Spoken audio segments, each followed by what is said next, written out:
Shalom, selamat pagi anak-anak Bapak. Sebelum kita memulai aktivitas kita, terlebih untuk mengikuti pembelajaran jarak jauh, sangat baik kita untuk datang kepada Tuhan, kita memuji dan menyembah nama Tuhan. Kita angkat satu pujian waktu Tuhan.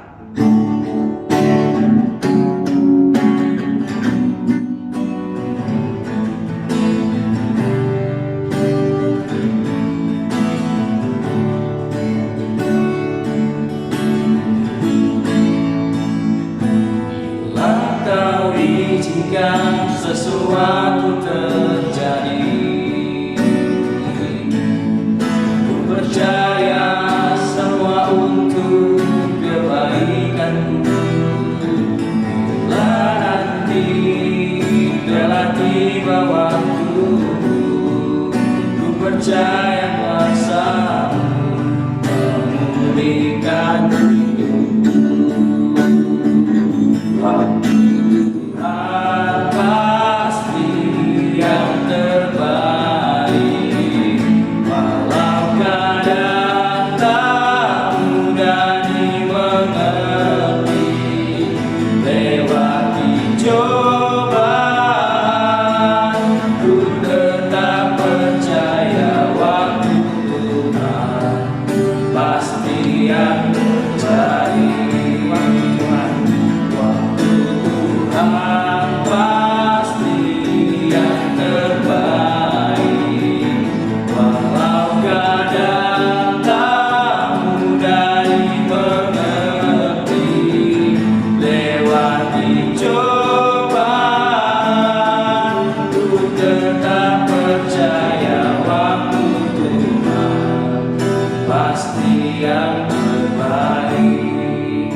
Bapa yang baik, Bapa yang bertahta di dalam kerajaan surga, sungguh kami bersyukur ya Bapa, di pagi ini kami boleh ada semua hanya karena berkat kemurahan-Mu. Bapa di dalam surga, sebelum kami melakukan aktivitas kami datang duduk di bawah kaki-Mu ya Bapa, untuk mendengarkan sebagian dari firman-Mu. Bapa di dalam surga, kami juga tetap datang mendoakan keluarga kami ya Bapa. Dimanapun berada, Engkaulah kiranya yang menjagai mereka, dan juga dengan pekerjaan kedua orang tua kami ya Bapa, Engkau yang melimpahkan berkat-Mu. Inilah Bapa yang menjadi doa kami, hanya di dalam nama Kristus Yesus kami sudah berdoa dan mengucap syukur. Amin. Sebelum kita mendengarkan firman Tuhan, kita angkat kembali satu lagu pujian. Firman-Mu berkata,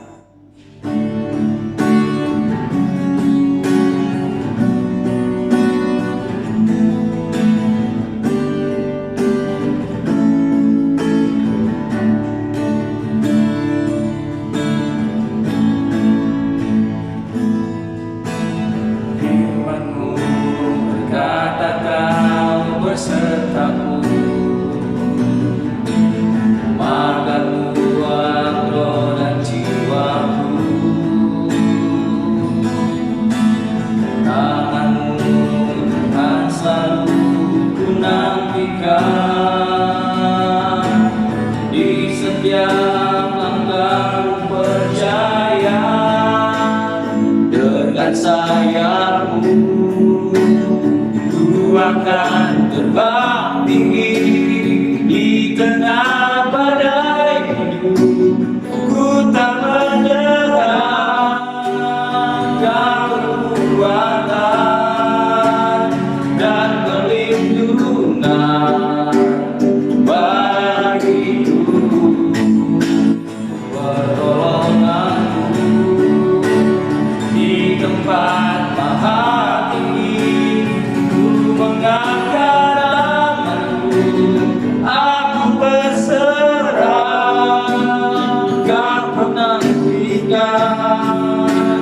Kau yang ku sembah, Yesus Rajaku. Dengan sayap-Mu ku akan terbang tinggi di tengah badai hidup. Ku tak menyerah,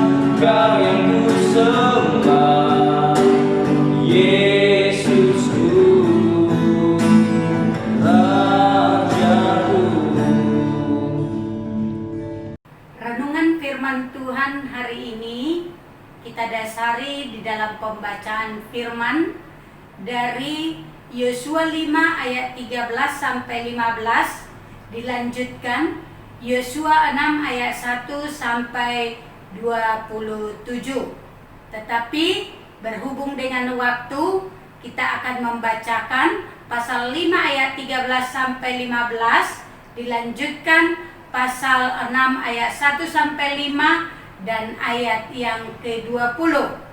Tema renungan kita adalah meminta kemenangan-kemenangan Allah. Mari kita berdoa. Bapa di surga, kami bersyukur kepada Tuhan, kesempatan kami boleh membaca firman Tuhan dan akan merenungkannya. Ya Tuhan, kiranya Engkau menolong kami memiliki hati yang sungguh-sungguh tertuju kepada Tuhan dan firman Tuhan. Ajarilah kami, Allah Roh Kudus memberikan kami pengertian untuk kami boleh mengerti akan firman-Mu, sehingga kami dapat hidup melakukan apa yang seturut dengan kehendak Tuhan. Terima kasih ya Bapa, di dalam nama Tuhan Yesus Juru Selamat kami yang hidup, kami berdoa dan mengucap syukur. Amin. Saya akan membaca bagian firman Tuhan yang saya sebutkan tadi dan anak-anak kami dapat mengikutinya di dalam hati. Ketika Yosua dekat Yeriko, ia melayangkan pandangnya. Dilihatnya seorang laki-laki berdiri di depannya dengan pedang terhunus di tangannya. Yosua mendekatinya dan bertanya kepadanya, "Kawankah engkau atau lawan?" Jawabnya, "Bukan, tetapi akulah panglima bala tentara Tuhan. Sekarang aku datang." Lalu sujudlah Yosua dengan mukanya ke tanah, menyembah dan berkata kepadanya, "Apakah yang akan dikatakan Tuanku kepada hambanya ini?" Dan panglima bala tentara Tuhan itu berkata kepada Yosua, "Tanggalkanlah kasutmu dari kakimu, sebab tempat engkau berdiri itu kudus." Dan Yosua berbuat demikian. Dalam pada itu Yeriko telah menutup pintu gerbangnya. Telah tertutup kota itu karena orang Israel. Tidak ada orang keluar atau masuk. Berfirmanlah Tuhan kepada Yosua, "Ketahuilah, aku serahkan ke tanganmu Yeriko ini beserta rajanya dan pahlawan-pahlawannya yang gagah perkasa. Haruslah kamu mengelilingi kota itu, yakni semua prajurit harus mengedari kota itu sekali saja. Demikianlah harus engkau perbuat 6 hari lamanya. Dan 7 orang harus membawa 7 sangkakala tanduk domba di depan tabut. Tetapi pada hari yang ke-7, 7 kali kamu harus mengelilingi kota itu, sedang para imam meniup sangkakala. Apabila sangkakala tanduk domba itu panjang bunyinya, dan kamu mendengar bunyi sangkakala itu, maka haruslah seluruh bangsa bersorak dengan sorak yang nyaring. Maka tembok kota itu akan runtuh, lalu bangsa itu harus memanjatnya masing-masing langsung ke depan." Ayat 20. Lalu bersoraklah bangsa itu sedang sangkakala ditiup. Segera sesudah bangsa itu mendengar bunyi sangkakala, bersoraklah mereka dengan sorak yang nyaring. Maka runtuhlah tembok itu. Lalu mereka memanjat masuk ke dalam kota, masing-masing langsung ke depan dan merebut kota itu. Sampai sedemikian jauh pembacaan firman Tuhan. Sekitar tahun 2010-2011 yang lalu, seorang rekan pelayanan saya mengadakan perjalanan ke Israel. Nah, pada waktu itu ada orang-orang yang bertanya kepada saya, "Dia sudah pergi, kamu gilirannya kapan?" Melihat kondisi keuangan saya yang tidak memungkinkan untuk pergi ke sana karena biaya cukup mahal, saya hanya berkata, "Ya sudah, kalaupun saya tidak bisa pergi ke Yerusalem yang ada di bumi, tapi yang paling penting saya akan pergi ke Yerusalem yang baru. Tapi puji Tuhan, tahun 2013 yang lalu saya diberikan kesempatan oleh Tuhan untuk bisa pergi ke sana. Terkadang di dalam banyak kondisi kita juga sering berpikir bahwa kita tidak bisa melakukan ini dan itu. Kita tidak bisa menjangkau ini dan itu. Dan hal ini dan itu tidak akan mungkin terrealisasi dalam kehidupan kita. Mungkin kita melihat akan keterbatasan yang ada pada diri kita di dalam menggapai atau mengupayakan hal-hal yang bagi kita sangat sulit untuk kita jangkau. Bagi bangsa Israel, menaklukkan tanah Kanaan bukanlah perkara yang mudah. Kalau kita melihat di dalam Bilangan 13, tak kala pengintai-pengintai baru pulang mengintai tanah Kanaan, bagaimana mereka berkata bahwa tidak akan mungkin mereka bisa memasuki tanah Kanaan karena negeri itu berkubu dan penduduknya adalah penduduk raksasa. Nah, tetapi Tuhan terus menuntun mereka dan mereka telah menyeberangi sungai Yordan. Dan tibalah mereka untuk memasuki kota pertama untuk mereka rebut, yaitu kota Yeriko. Nah, tetapi kita melihat bahwa kota Yeriko itu bukanlah kota yang begitu mudah atau gampang untuk mereka masuki. Karena jelas dikatakan bahwa kota itu bertembok di sekelilingnya. Dan menurut catatan sejarah, kota itu yang terdiri dari lebih kurang 4 hektar luasnya, dikelilingi oleh tembok yang tinggi dan cukup tebal. Dan dikatakan mungkin lebih kurang sekitar 14 meter tingginya dan ketebalannya sekitar 6 meter. Kita coba bayangkan seperti apa mereka boleh menembus tembok kota yang sedemikian. Sesuatu hal yang mustahil untuk mereka boleh memasukinya. Dan lagi pula ketika kita melihat di dalam ayat yang pertama, di dalam pasal yang ke-6, di sana jelas dikatakan bahwa Yeriko sudah menutup pintu gerbangnya. Kota itu sudah tertutup karena orang Israel. Memang bukan sesuatu yang mudah bagi mereka untuk kemudian bisa menaklukkan kota itu. Tetapi mari kita melihat bagaimana cara Allah untuk memberikan kemenangan bagi mereka. Nah, kalau kita melihat di dalam pasal yang kelima ayat 13, pertama sekali kita melihat bagaimana Allah menjumpai Yosua. Dikatakan Yosua tak kala dia melayangkan pandangnya ketika dia berada mungkin di pinggir kota itu, dia melihat seorang laki-laki sedang memegang pedang di tangannya. Yosua tidak tahu, dia cuma hanya melihat ini adalah bala tentara, tetapi dia nggak tahu apakah orang itu berada di pihak musuh atau di pihak mereka. Itu sebabnya dia mengatakan kawan atau lawan.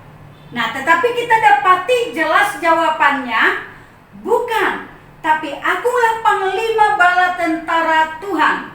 Sekarang aku datang.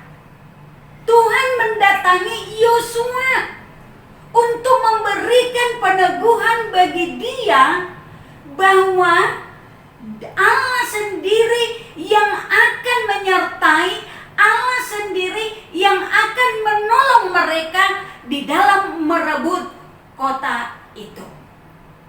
Nah, hal yang kedua yang kita lihat di dalam ayat yang kedua, di sana Tuhan berkata kepada Yosua, ketahuilah, aku serahkan ke tanganmu Yeriko ini beserta rajanya dan pahlawan-pahlawannya yang gagah perkasa. Nah, kita dapati di dalam bagian ini sangat jelas Tuhan mengatakan bahwa Tuhan yang akan menyerahkan kota itu ke dalam tangan mereka.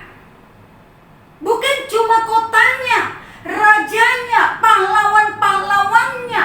Artinya kemenangan akan berada di tangan Yosua dan orang Israel, dan Allah sendiri yang akan melakukan itu bagi mereka. Pada ayat yang ketiga sampai ayat yang kelima, di sana kita lihat dengan jelas Allah memberikan petunjuk apa yang harus mereka lakukan. Mereka harus mengelilingi kota itu selama 6 hari, 1 kali setiap hari. Tapi pada hari yang ke-7, mereka harus mengelilinginya sebanyak 7 kali. Perlengkapan yang mereka bawa pun dikatakan 7 imam harus membawa sangkakala, dan mereka juga membawa tabut. Nah, ketika mereka mengelilingi pada hari yang ke-7, kali yang ke-7, maka imam-imam itu akan meniupkan sangkakala dengan bunyi yang panjang, dan rakyat itu harus bersorak nyaring. Nah, kita melihat ini sesuatu yang boleh dikatakan sebenarnya hal yang mustahil. Nah, tetapi bagi mereka, apa yang dikatakan oleh Tuhan itu adalah sesuatu yang harus mereka lakukan. Dan benar, pada ayat 20 tadi jelas dikatakan ketika bangsa itu bersorak, sedangkan sangkakala ditiup, lalu dikatakan runtuhlah tembok kota itu. Kalau kita lihat dari bagian ini, kemenangan yang diperoleh bangsa Israel menaklukkan kota Yeriko itu terletak kepada janji Allah bagi mereka. Yang kedua, mereka mempercayai janji Allah dan mereka menaati apa yang Allah perintahkan untuk mereka lakukan. Dan kita melihat kemenangan Tuhan anugerahkan dalam kehidupan mereka. Anak-anak kami yang Ibu kasihi, di dalam perjalanan kehidupan kita sekarang ini, kita tidak berbeda dengan umat Allah pada zaman Yosua dan orang Israel zaman itu. Kita menghadapi peperangan.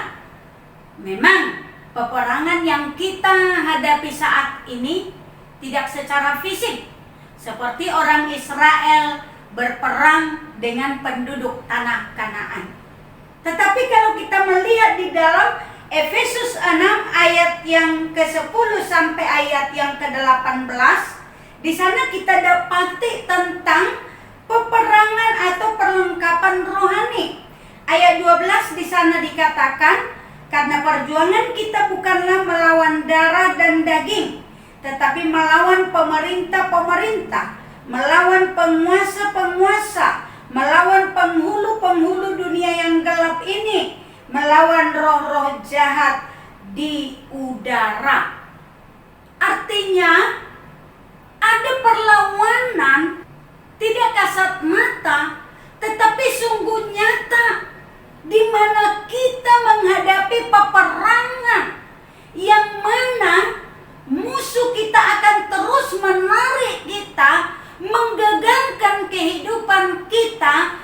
untuk hidup sebagai anak-anak Tuhan. Kalau kita melihat di dalam 1 Petrus 2 ayat yang ke-9, di sana dikatakan, tetapi kamulah bangsa yang terpilih, imamat yang rajani, bangsa yang kudus, umat kepunyaan Allah sendiri, supaya kamu memberitakan perbuatan-perbuatan yang besar dari Dia yang telah memanggil kamu keluar dari kegelapan kepada terangnya yang ajaib. Sebenarnya ini adalah sebuah ungkapan tentang kehidupan anak-anak Tuhan, di mana kita dapati dikatakan bahwa Tuhan telah memilih kita menjadi umat-Nya, dikuduskan. Untuk apa?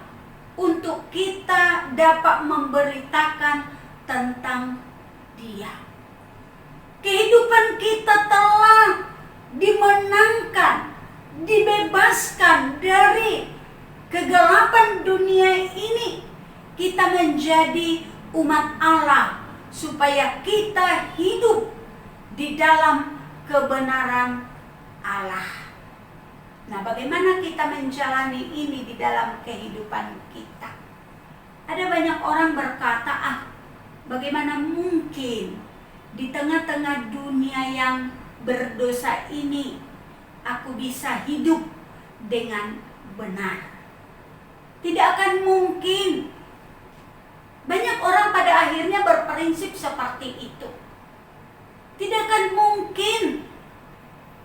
Tapi satu hal yang harus kita belajar, sama seperti orang Israel ketika mereka mau menaklukkan tanah Kanaan, mereka tidak mengandalkan diri sendiri, tetapi bagaimana mereka berpegang kepada janji Allah.